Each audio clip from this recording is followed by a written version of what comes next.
All hail Biafran. This is Biafran Liberation Army Network coming to you again. Please do subscribe, like, share, and comment. Yesterday, before Magaba, I needed enyamaka. Enyamaka abuke enwe ike izi ozi a, I need a laptop, I need the gadgets that we may preach this gospel. Mana mbo for repeta na for help. Some ndị ba anya pụta ha na akọrọ ntu osi wee dị fa mma. You have right. If I na arịọ ọba enyemaka, tiri anyị aka n'igwe, nyere anyị aka ka anyị wee zie ozi a. Ka ịghọta na nwere ife dị iche banye n'egbe na egbe ka m na-agwa gị ere. I have posted account. Support us if you can. We need gadgets iji wee rụọ ọrụ a. And that is that. Ọ bụ na ị na-anya ama m ihe nkọwara ma ọ dịkwa very clear. Ehet dị m okere eke, ehet dị m ọkara afọ. Omekwana onye nsị ya nwa, omekwana onye nsị ya nwụna. Ịghọtago? Ife anya nọ bụ egbe belu ugo belu nke si ibi ebe na nkukwa ya. In na social media, Ada Diorama said something. But before she said that thing, the Bible said that the spirit of the prophet is within the prophet. Before if you watch my broadcast yesterday, I said some things. I encouraged us like the reason why we must be strong. We must be resolute. Watch that broadcast very well. Listen to it. I did not make mention of anything about Mazeba saying there is about oh I can't see where's Yozia. Madam where's Yozia? The news about Mazeba called somebody. Mazeba spoke with somebody. It has not yet on the media. I was doing something. I was busy, very, very busy. And that voice came to me. I have to ditch it out into his web. If I that is more reason why EJJ take the gospel of redemption very serious. It cannot see you and change. Freedom cannot see you and change, but you can change because of freedom. That is the honest truth. Then all of a sudden, if I know, I saw that news. It was a midnight from my location when I come across that news. Then I check the YouTube, I check the X. Everywhere is bubbling. I laughed. So, and the Spirit told me that this was the reason why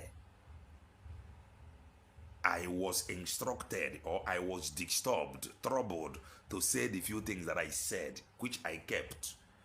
At the appropriate time, which I did yesterday. The truth of the matter, Bona, on what if choka doctor, Ozia yeto gonna go, man, just follow us into I see my gasia. On what if choka doctor, Gozia rebeze me or Kobe do name me. If I ain't Kobe do name me, one. If she is sure that she is genuine, or before Magaba Banyere Ifenchre Kome, let me quote Maze Banjoko when he was around. During the time Mbaka Jimazin Nandi Kanofo, Ozia nada, to the point or to a point, the Ozia de confusing. Because young one we have Mazebe Nenaya, Ozia a manipulate Bagia. What did he do? Mazeba distanced himself from any Oziobona. He said that nobody should tell him anything again or any message again from Mazen Nandikano. Nea Gane Mafia name provided or that is Nea Gane Mafia name knowing fully well that he is genuine. Knowing fully well that if you are about the right thing to do, that if Mazen Namdi Kano comes out and say otherwise, that he Mazepa will apologize to him and they allow him and they ask him to lead, that they may go and get Biafra. Underline that word. Sometimes freedom fighting about a political party. God help me. God help me. Freedom fighting about a political party. I choose you. I elect you. We did the election. You must do this. You must. Freedom fighting about a political party. You people should not make us to begin to talk. Freedom fighting about a political party. When you turn around as a leader, you know whom is capable. What happened? You appoint the person to lead. It is not a political party. And the Mazeba displayed it. God help me. We want to preach this gospel. Freedom fighting is not a political party. You conduct election, you do this, you do that. They were against you, saying that you are now a country. Huh? But they are using charter to appoint an acting PM. I don't know if I am making sense. That you are now a country, United States of Biafra. Nigeria. But they are using charter, telling you that they have the Mazeba said to go up every mechanism to get Umweronwe. Abatazian at the place of United States of Biafra. Ibaziafantu Afasigamba, Ngika charter. Come to Dr. Ngozi Arabeze. Dr. Ngozi Arabeze, this is now time, or not even to you, to all Biafrans, time of mental toughness. And Dr. Ngozi Arabeze, I want you to say, or to stand, or to do the same thing Mazeba do, or did, ogo ono n'iro, mgbe ọ na-akwatu ya na Maazị Nnamdi Kanu, lawyer nke ezi ozi nke a, lawyer nke ọzọ ezi ozi nke ọzọ, to a point, to a time or they confused. Ya nwa ekwuo na ọ bụrụ na Maazị Nnamdi Kanu pụta gwe sị na ya dị wrong, na ya ji arụ ya mgbaghara, for them to move. That is what I want it to be your position. Provided in na-ekwu eziokwu, na-ekwu okwu fundraising, ego eje na-enye ndị be anyị nọ n'ụlọ, na-ege ntị, ego eje na-enye ndị be anyị nọ n'ụlọ ka fe wee na-evisit motherless baby. You got to go now. Make ya chọọ na motherless baby need ego, na-enweta ego ka ha na-eriju afọ. Motherless baby need rice, fe rie rice. Fa need ude, fa sa ude. Motherless baby, make ya sure na motherless baby ni na every motherless baby ọbụla Maazị Ekpa na-visit oge ọ nyere ọrụ. Let me use that word. Make ya sure la all the motherless babies na-visit. Na ọ bụrụ na ọ nwere ndị ọ na-ebunye a bag of rice every month, make ya sure na the thing na-erufe aka. Make ya sure na ndị be anyị na-eweta ego eji visit motherless baby. Make ya sure na ego na-eru motherless baby aka. Ama me na got now.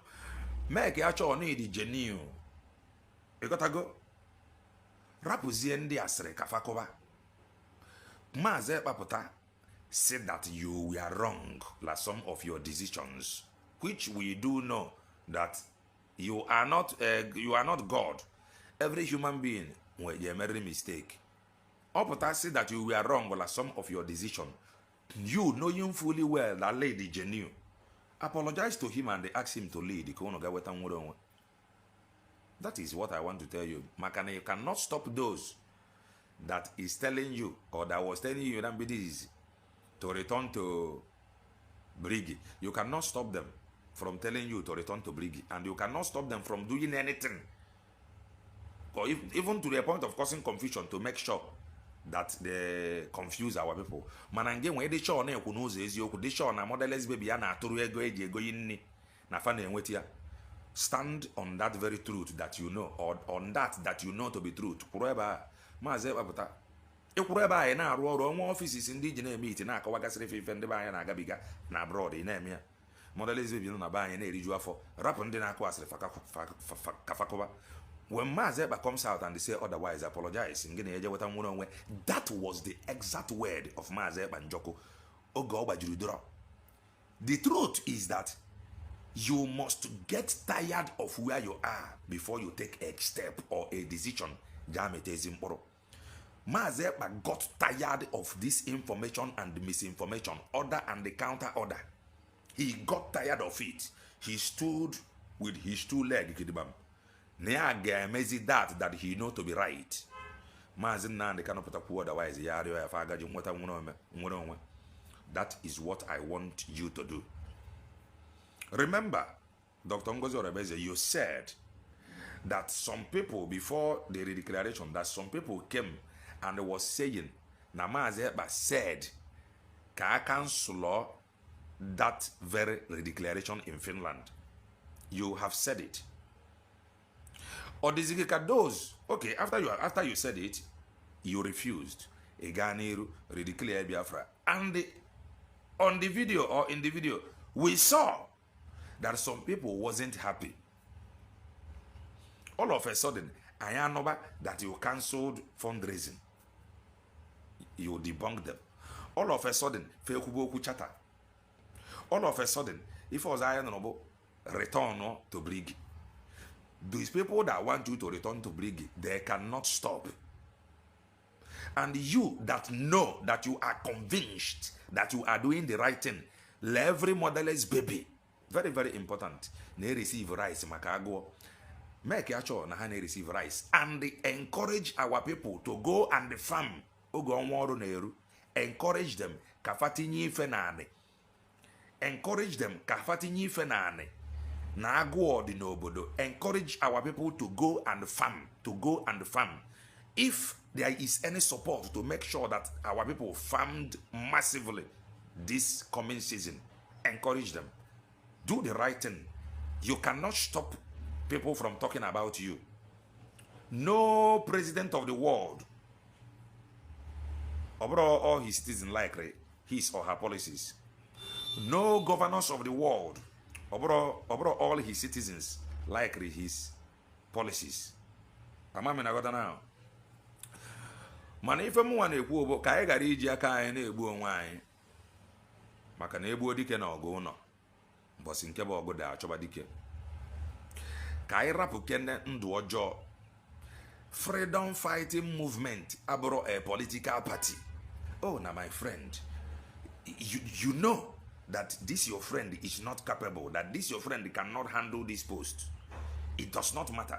What matters to you is that your friend, you are making a very big mistake. The first Ozi Berane in the media, I may defend you, I may defend your craft. I am speaking, I am not on social media. My WhatsApp number is not on social media. I am not in any group. Am I what now? If I need Zibuzio man kitchen, obia, if I need Kuna Madame Berute, obia inucha and you won on. Am I what? Obia inucha and you won on. The gospel of redemption kindness. The people that want you not to succeed, they are there everywhere. The time where we draw this whole thing, the first message I am not the media about surrogate. The second message which I will play, be protecting the mandate. And we must know that a high profile case like that of Maazị Ekpa Njoko, I don't think Nigeria will call my call there, because some of you were saying before, oh, I spoke with him for 30 minutes. The woman they brought said that it is not possible.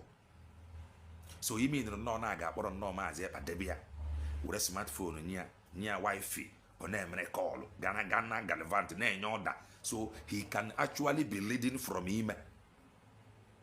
Oh, if you don't never Maazị Nnamdi Kanu on the DSS, if you don't know quadri and million, okay, if you're on the internet, okay, if you know the request, if you feel like that, you need to check your brain, because if you look at Maazị Nnamdi Kanu very, very well, more than a court,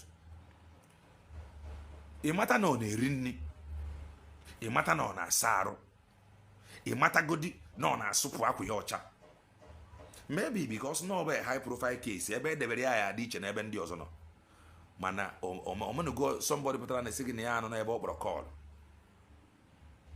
chọọ ayaba ọkwa eduru jide ya ntu esi wee jide Maazị Ekpa ịnụnụgo na ndị Ambazonia asị gị chọọ ayaba jigoro mee kọl chọọ ayaba na akpọrọ kọl ndị be anyị we can really that is it, we can be terrible if we choose to be. We can be terrible. You gotta go. We can be terrible. Let me play you something. If I na-ekwu bụ eziokwu and eziokwu a yadịgide ruo ebighị ebi, Dr. Ngozi Arabeze released a statement that I am reading because Ugo 247 shared it. Let me read. Breaking March 3rd, 2025. It has come to the notice of cabinet. It has come to the notice of the cabinet of the United States of Biafra, USB, that some individuals have been calling some Biafra citizens and the attorneys privately, claiming that they got messages from our PM. He, Simon Ekpa, I want to use this medium to inform Biafrans to disregard such messages and the individuals. Our PM, Simon Ekpa, has given me, and by extension, genuine Biafrans, the power to protect both mandates, New Dimension mandate, and the United States of Biafra. Listen to the attached voice message between myself, Dr. Ngozi Arabeze, and the PM's civil attorney. The PM told the lady that I, Dr.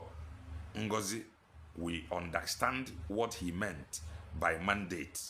USB has new lobbyists doing great job for our new nation. Do not let anyone deceive you. Before I play this audio, there is something I want to say. Obroneno Onison among those calling maybe the former lobbyists, let me use that word, the lobbyists that was here. Okay, Maazị Ekpa, if you are here calling them names, you better stop. Now, even if you want to go back, that is your own cup of tea. You can go back. You are free to go back. And in the Chokranega front, they are equally free to go front. Let me now play you this for you to hear what Maazị Ekpa meant when he said protecting the mandate. If I have original message, these two message, surrogate and protecting mandate, all the very, very powerful, it have said it all. So upon this message, if Dr. Ngozi Arabeze know that she is genuine, ne raise go make a chola men na motherless baby ne receive what they are ought to receive like homeland. You gotta go now. She should continue doing what she is doing without any mother and you or regi. Mebronya konushia na ro support or you you stay clear. Listen.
He did not specify the mandate.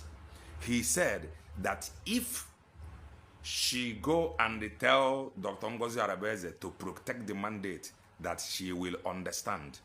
If I have coded language, akụkọ amakwa mma n'azụ, amakwa mma n'olu, amakwa mma n'obi, ife niile abụ fa. Ọ bụrụ na Dr. Ngozi Arabeze mara na ọ dị genuine, ya rapụ ịmakwa mma n'obi ịmakwa n'azụ ife niile a ogwe kwuru na machi iwelite olu ife niile a bụ fafafafa provided lady Genu rapụ ndị na-akọ akụkọ ịma n'obi ịma n'imi ka a gbasafadị ya o nwere any leader na mba ụwa niile dị perfect. Why na ndị a ji Maazị Ekpa why fa ji wee rapụ nnọọ kemgbe niile esi ede petition fa rapụ ya o wee bụrụ some weeks before the Finland Convention that we gave birth to the declaration o wee bụrụ some weeks to that convention ka fa ji wee jide ya. The plan ha ji wee jide ya ama m ka esi ihe ezi ozi ya ndị be anyị agọta we need gadgets we want to preach. Why o ji wee bụrụ no some days before the declaration or some weeks ka eji wee gụgba Maazị Ekpa? Why na ha ejidoro ya all this while? The reason bụ na fa chọrọ ka that convention hold. That was why they went for him some days or some weeks before the convention. And these people telling you to return to Brigi now. They are even helping those that don't want the declaration to happen to achieve their goal, because they wanted you to remain in Brigi. That was why Faji were Maazị Ekpa. Then they did not succeed. The occasion Garaniru hold. They are now telling you to return to Brigi. Amama geje sije kuya gagota. Mana madam, provided na motherless baby na receive ife fani receive rice, beans, ntu esi ebunye motherless baby la homeland before oge Maazị Ekpa na ya. Make ya chọ na motherless baby ya si ntu a na receive gasịa. That is just all. Rapụ ndị na-akụ ihe ọbụla ha na-akọ akọrọba. That is just all. That is my own opinion. Onwekwana ya ndị na-eme insult the lobbyists, the bụ oge Maazị Ekpa na ya. You tell them to stop insulting, which is normal, which is the something anyị na-ekwu. Do the right thing ife kwesịrị omume. And that right thing bụ don't insult people. Don't igbu ne mmadụ, igbu na onye aka ya dị ọcha. Don't set one another up. Don't kidnap anybody. Igbu no anybody. Because mgbe ọbụla ị megidere gbuo mmadụ maka nwere onwe a, gbuo onye aka ya dị ọcha je eme ife ọma maka nwere onwe a, you are no longer fighting for freedom. That is the honest truth. And the freedom cannot come. Ka bụ nke bụ eziokwu. Ọ na-ekwu okwu nwere onwe tinye aka na criminality na anaba anyị bute ọgba aghara. Ịdị ekwuzi okwu nwere onwe. That is the honest truth. That is the gospel. Or probably trying to make sure, knowing fully well that your friend is or the deputy PM or the acting PM, you know that this your friend is not capable. You know that Maazị Ekpa by his wisdom appointed another, and you want to force that your friend to the truth of Ndebai as a politician friend. You are not for the Nweronwe.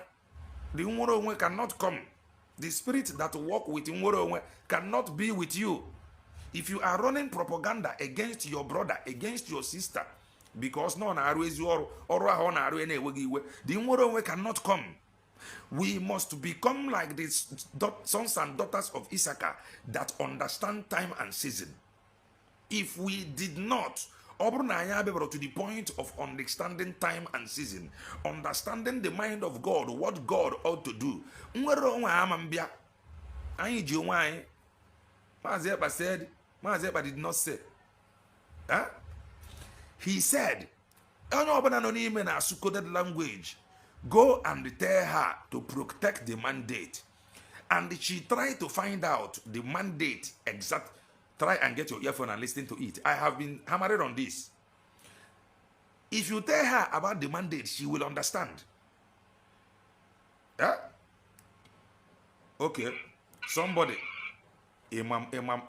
Maazị Ekpa refused to nege ozi ọbụla Maazị Nnamdi Kanu na-ezi because ọ na-afụta ya na Maazị Nnamdi Kanu nọ under duress. So he feel la Maazị Ekpa ama nọ under duress. Ịmakwa ihe bụ confinement mmadụ na ofu ebe ịbanugo nga before. Ịbabere anywhere before. Nga na some people na-abụ faba nga na abroad mesia na abungo. Fana bongo. Sometimes that is over there. Sometimes if we obere skosko, ụfọdụ asị gị na agbara ya ọgwụ, ọma onye agbara ọgwụ. omede onye agbara ọgwụ ọ nga abara onye ahụ n'isi onye ahụ na-emezi ka onye ga-anọsi ya. You don't know. Imam ozi nwa amakwa mma na ama mma imam obozi ọ bụrụ na symptom na nga abara onye ahụ isi ma ọ bụrụ ri na ozi ya mere exist yo. I don't worship human being, I worship God. The way some of you ji eme here na metazi, some people, the person may begin to see himself as a small God tomorrow. Onye ọbụla nọ n'ofu ebe ọ na-eme affect na brain. If you doubt me, don't press your phone. Gbachibido onwe gị ụzọ na your room for 24 hours or for 72 hours. Don't communicate with anybody. Ihe anọ ebe a ọ ya fụ ma gị nwee mental. A high profile case like that of Maazị Ekpa amanye phone ka ọ wekpa nkata. Ama m ka esi je ezi ozi a ọ na-agwata Madam Ngozi Orabaeze ịmara ha na ife ị na-eme ebe ezigbo ife na ịdị genuine mee ka a chọọla modeless baby na-receive ife ndị na-akọrọ bụ iche ha kọrọba mee ka a chọọ n'ihi na emiti ndị kwesịrị imiti na America. Ịghọtago ndị na-akọ nonsense fa kọrọwa. Encourage our people to make sure that they farm this season. Very very important. Ya bụ ihe m tuma na ma ihe ọ bụla ị na-akọrọ. I am not saying it as a member of IPOB. I'm not a member. I'm not saying it because you give me money. I don't know you. I am not in any WhatsApp group. You have never spoken with me. Even my WhatsApp number is not even on the media. You gotta go. So remember, they told you how they spoke with Maazị Ekpa for 30 minutes. Yet they could not provide you a 5-second clip. You believed it. Now, let me play you something. Let me look for something and play you.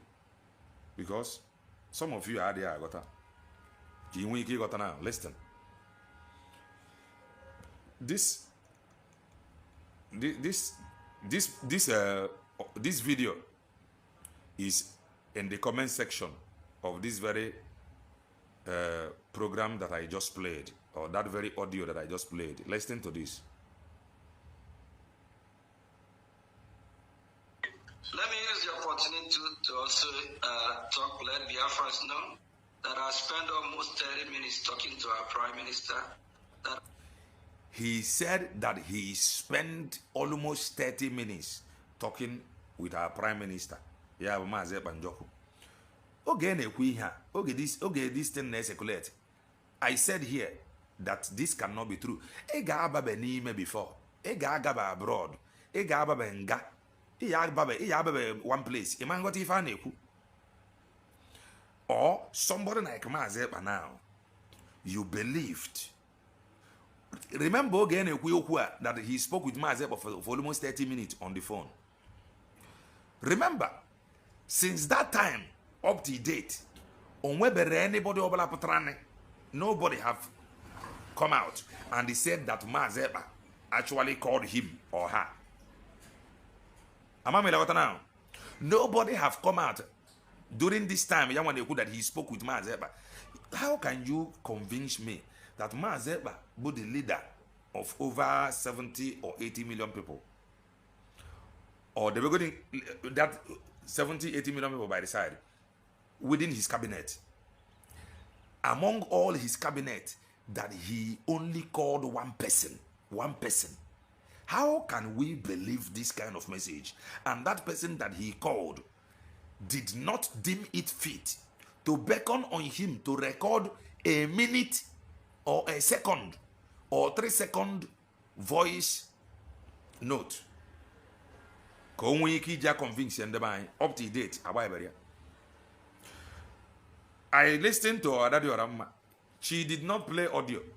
She did not say that it was a written note. She did not say that somebody informed her. It is up to her. She knows how she got the information. But somebody called her and they asked her, this return to Brigi, if you want to give people information, give them a well-detailed information. Maazị Ekpa cannot call or pass a message, half message. That half education is very, very dangerous. The same thing kind of now, that half information is very, very dangerous.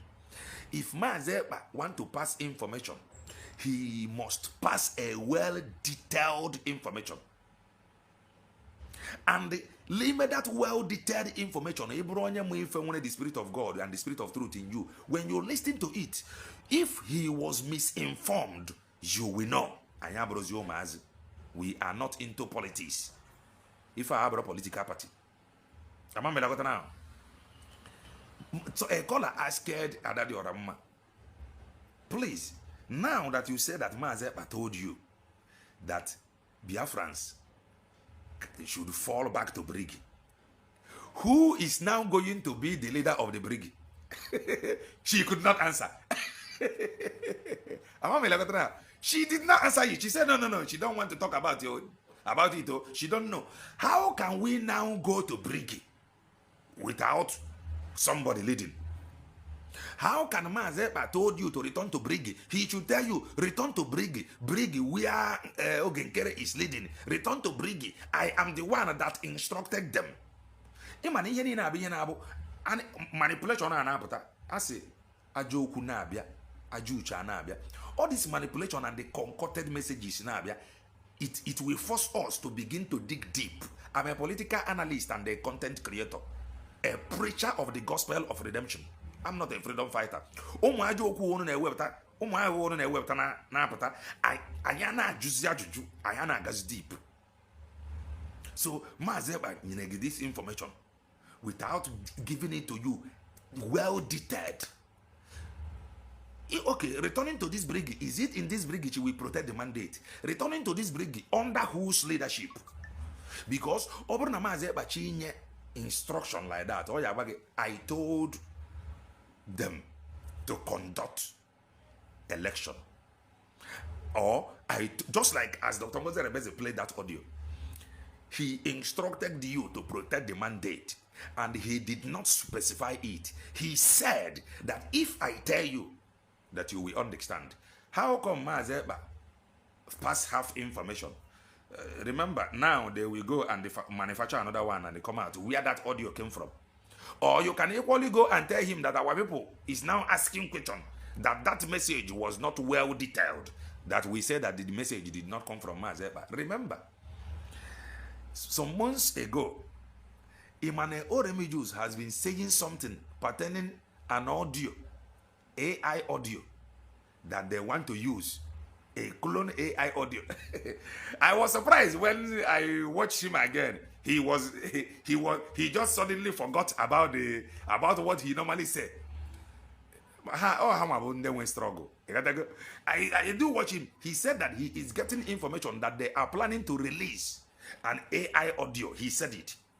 So how come now the information came? You ask him, how did this information come? He said he don't know. Is it by written note? He don't know. Is it by voice note? He don't know. Is it by voice call? He don't know. How did the message now come? Those that have the message now, they refused to tell you how the message come about. That alone, if any now, never own a joker. To God, never own a joker. He said that he spoke with Mazeba more than 30 minutes, and it has been some months now. And since that time up to date, Mazeba went more than, let me just say, more than 10 cabinet members. He was able to call only one person. One person. And that person he called was not the one he asked to be his surrogate. Or they did not tell him, okay, let's say that he did not give the order, surrogate. So he was not told that it was Dr. Ngozi Orebeze that he declared the Biafra. Okay, let's say, okay, Mazeba never appointed surrogate. As a leader that he is, he must have known who he declared Biafra. And what do he supposed to do when he got the information about who he declared Biafra? He can call the person to congratulate the person. How is this thing doing? We should stop this thing. Freedom fighting a political party. You can be appointed provided let the person find you worthy. These two messages that came first. Manipulation. If Dr. Ngozi Orebeze know that she is doing the right thing, that she is convinced that she is genuine, she can go ahead and be taking her decision. Say that she was wrong. she should apologize and they move. That was exact word of Mazeba. To some of you that when I say it here, you say, oh, after you must have done a lot of damages, why didn't you ask Mazeba then when he said it? He must have done a lot of damages. You must get tired of where you are so that you can move forward. And that forward you move will produce good result. Mazeba got tired of it. Oh, Mazen Nandekano said, Mazen Nandekano did not say it. He blocked his ear. He moved with that he know to be truth. What happened? The progress. Because he blocked his ear. That was why you are talking about Chatter today. Because he blocked his ear. That was why you are saying that he have roadmap everywhere how Biafra will come. Then this woman declared Biafra. She stood like the protest in Finland for Mazepa's release. Then she wasn't an agent. But because those that wanted to stop the declaration, they are now coming to tell you to return to Brigi. You are free to return to Brigi. As a member of IPOB. You gotta go. You are free. Let me play you that voice note again, because that is how they match it with the voice of the woman. He said that he spoke with Mazepa for 30 minutes. Since then, nobody have come out to say that Mazepa called him or her. Only him, Mazepa called. Then you will now hear the voice of the woman, Mazepa's ex-wife, that they brought what she have to say. If I in a you may not like it, but that is what I know to be truth. As if the obtainable media, anyone in the secret place, I am not there. I'm not a freedom fighter, a political analyst. That I spent almost 30 minutes talking to our prime. I'm going to take it back and allow it to roll. Listen. Let me use the opportunity to also let Biafrans know that I spent almost 30 minutes talking to our Prime Minister, that I spent almost 30 minutes talking to our Prime Minister, that I spent almost 30 minutes talking to our Prime Minister. Just calm down and listen to it. There is how they matched the video where Mazepa's ex-wife. This is the first time he came out, and said that he spent almost 30 minutes talking with Mazepa, and they went and they brought Mazepa's ex-wife, and the Mazepa's ex-wife said that it is not possible for Mazepa to make international call. Mazepa was given phone and he was only allowed to make call to two people. One, his family. Two, his attorney. Then you put the two together. Why Simon don't speak directly, that they will only listen. Why Simon don't speak directly? Why Simon don't speak directly? Let me take it back so you hear it again. 30 minutes talking to our Prime Minister. Why Simon don't speak directly, that they will only listen when he speaks. Let me tell you. Why Simon don't speak directly, that they will all listen when he speaks. She want to tell you why Simon cannot speak directly via phone call, WhatsApp, or whatsoever. Because people believe that when he speak, when they hear from him, they will understand. She want to tell you the reason why. Listen. Dear friends, that is not possible. He cannot make outside calls. He cannot make outside calls. I just took it back. Listen. 30 minutes talking to our Prime Minister.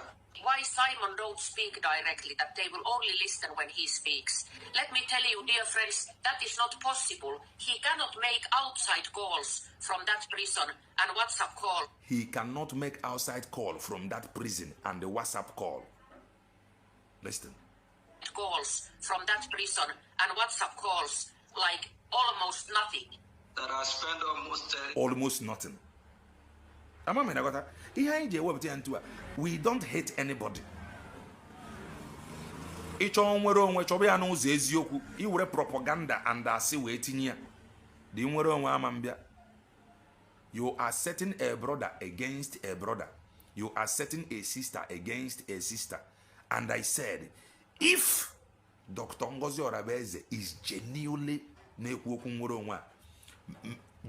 asking in the bank for fundraising, knowing fully well that the money on another from the fundraising now got to the motherless baby, ndị eji the money egonye nni egonye rice egonye isi ife ọbụla fa needri ka ha rie nni adị ndụ. She should go ahead and continue doing what she is doing and meet congressmen and don't meet abroad.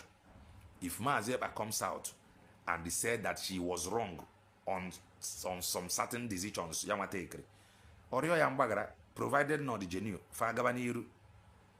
That is just my own take. You gotta go. Ngi nwa na-achọkwa na way to set a brother against a brother. Repent. You are not fighting for freedom. Okwu nwere onwe abụọ political party where it is by election that if Okwu nwere onwe becomes a political party whereby we conduct election who becomes the acting PM or the PM, there is no need of talking about freedom now. You are already electing people. Why are you talking about freedom again? The reason why, and some of you that is fighting, oh, you were against the declaration. After the declaration, you went and brought out charter. From the charter, you were saying that the declaration is Nigeria declaration. Hi, ndeba ayo na-esike. Ama me na gota. Eziokwu ka anyị na-ekwu. Adị m ekwu eziokwu as an IPOB member. I am not. Political analyst. Ife dị na media ka anyị na-achụ. You gotta go. Anyone ọbụla ya dị na media. Ọgbasadi anyị. That word of Maazị Simon Ekpa Njoku when oge ọ gbajuru dọrọ ozi dakata Maazị Nnamdi Kanu say he got tired, he blocked his ear and he moved. That was why you arrived where you are today. So Dr. Ngozi Orebeze, if you are genuine, move. Ka Chineke mezie okwu a. Nye anyị understanding na Eze Chiwike Abiama. He say